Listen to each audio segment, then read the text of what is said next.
Assalamualaikum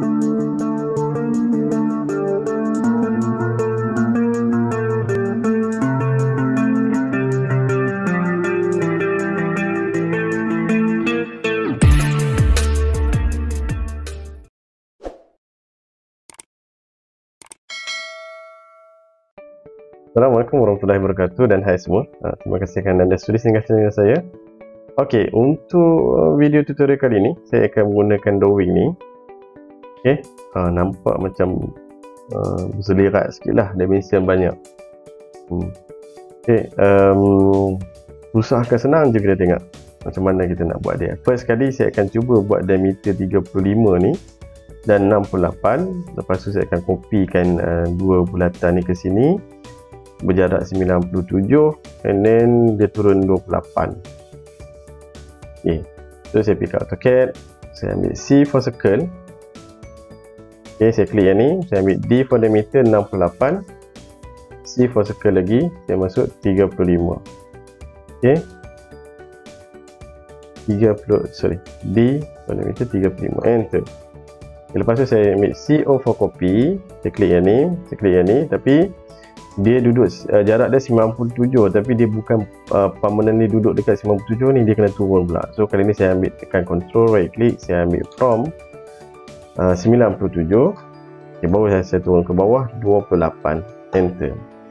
So diameter yang dia beritahu kat sini adalah diameter 8 dan radius 8, radius 16. Okay, yang dalam ni dia radius 8, saya ambil 8. Okay, yang luar tu adalah 16. Saya double klikkan dia. Lari pula. Okey, yang double klik. Okey, so saya ambil radius dia sebanyak 16. Okey, lepas tu dia akan ada satu center bulat ni, berjarak 37 daripada 28 ni. So dia punya radius adalah 150. So saya copy either one lah, antara kecil yang besar tu sama je. Saya copy dulu, nanti saya tukar dia punya size tu dekat mini properties. Okay, so yang ni sama juga, saya ambil control right click from 28, enter.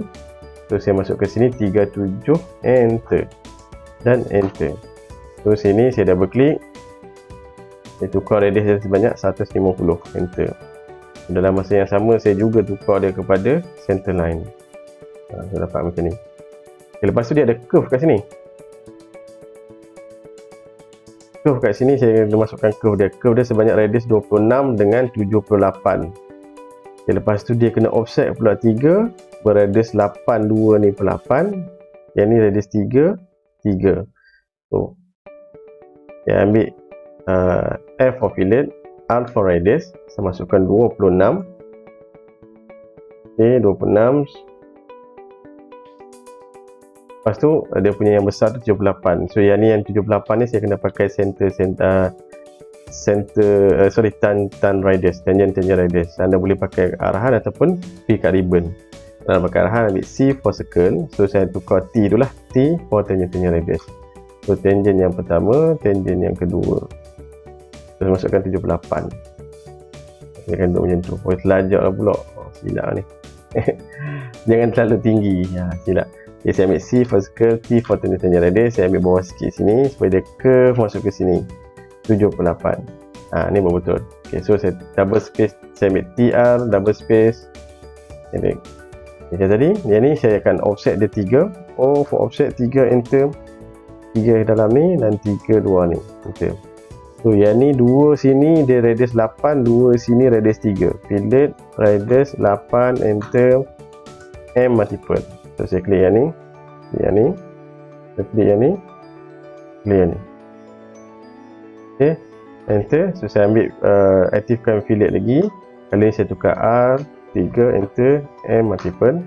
So saya klik yang ni, yang ni dengan yang ni, enter.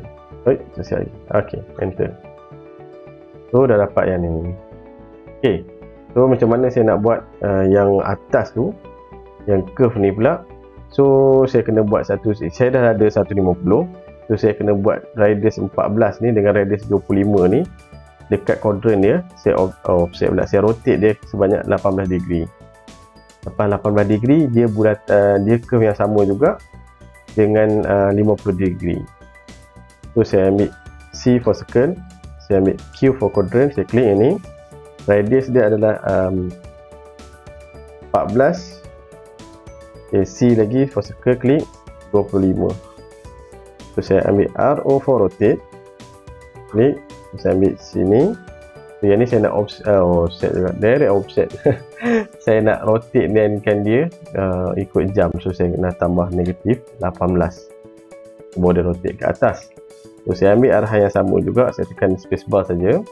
So nak select yang previous object, anda boleh tekan P for previous. So saya akan select previous object, enter. Saya ambil center sini. So saya nak offset direct buat offset. Sebab banyak sangat gunakan offset, dia terasa sasul lah. Ok, untuk rotate ni saya ambil option C for copy, enter. Kali ni saya masuk negatif 57 pula, enter. So saya dah ada dua objek ni. Saya nak buat curve ni pula. Curve ni kita tengok dia punya radius dia. Radius dia sebanyak 175 dengan 164. Yang besar ni akan di offsetkan sebanyak 50, yang dalam di offsetkan sebanyak 28. Ok, so saya ambil C for circle, saya klik. Dia punya radius 175, enter. Saya ambil C lagi, saya bawa sini 164, enter. Lepas tu saya O for offset. Ni kali ni baru betul arahan offset 50 untuk figure dia. Saya klik yang ni, saya bawa keluar, enter. Lepas tu O for offset lagi 28, enter. Saya klik yang ni, saya bawa ke sini. Okay, siap dah. So alang-alang tu saya boleh buat lah dia punya curve dalam ni. So curve dalam ni sebanyak 104 dengan 20 dia punya curve, di offset sebanyak 4 mm, radius dia sebanyak 10. 4 bucu ni 10. ok, so saya ambil fillet radius 104, enter. So saya klik bulatan sini, saya klik bulatan sini.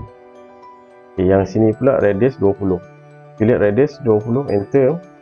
Saya klik yang ni, klik yang ni. Oh, tu dalam. Klik yang ni, biar dulu dalam situ. Jadi yang ni, kalau yang ni sini, dia akan jadi curve sini lah. Saya kena klik ke bawah ni. Delete. Klik yang ni, bawa ke sini. Oh, betul. Okay, dapat dah 20 sini. So saya offset 4, enter. Saya klik bawa ke dalam, enter. So lepas tu dia ada radius 4 bucu tu adalah radius 10. So saya ambil F for fillet, R for radius 10, enter, M multiple. Saya klik yang ni, saya klik yang ni. Yang ni dengan yang ni. So, yang ni dengan yang ni. Yang ni dengan yang ni. Enter. Lepas tu saya TL for trim, saya select yang ni. Select yang ni, enter. So saya buang dalam dia. Buang dalam dia. Enter. Sama juga yang ni, saya klik yang ni. Klik yang ni, enter. Saya buang dalam dia. Buang dalam dia. Okay. So yang ni pula saya trim lagi. Saya select reference line ni. Saya boleh buang ni. Boleh buang yang ni. Okay. Okay, ni pun sama juga, saya select reference line ni. Saya buang dalam dia. Saya buang dalam dia. Okay. Double space. Double space pula. Double button to zoom all. So yang ni anda boleh delete ataupun anda boleh hide kan dia, ataupun anda nak trimkan dia, TR, buang je. Ok, and then yang ni kita ada sikit lagi. Belum terlupa. Okay, dia ada slot kat sini sebanyak 40 mm. Dia punya length tu, lepas tu dia punya width dia adalah 5. Lepas tu dia rotate sebanyak 45. So saya ambil L for line, saya ambil Q, klik yang ni, bawa ke sini sebanyak 40. Ok, enter. So saya ambil O for offset 2.5, enter. Saya buat offset ke sini, offset ke sini. Yang ni saya buang. Yang ni saya boleh rotate. Ni klik yang ni, saya masukkan negatif 45 untuk turun ke bawah. Lepas tu terus boleh trim lah. Yang ni saya trim, yang ni saya trim. Yang lebihan ni saya boleh buang. Ok, dah siap kita punya 2D drafting untuk drawing ni. So sekiranya anda ada sebarang pertanyaan, komentar dan kritikan, anda boleh saja ajukan perkara tersebut di ruang komen. Sekiranya ada pertanyaan, insyaAllah saya akan cuba jawab sekadar kemampuan dan kefahaman saya. Jadi saya harap video ini dapatlah memberi sedikit manfaat untuk anda yang menonton. Sekiranya anda suka dengan video ini, jangan lupa like, komen dan share. Jadi saya akhiri video ini dengan Assalamualaikum Bye bye.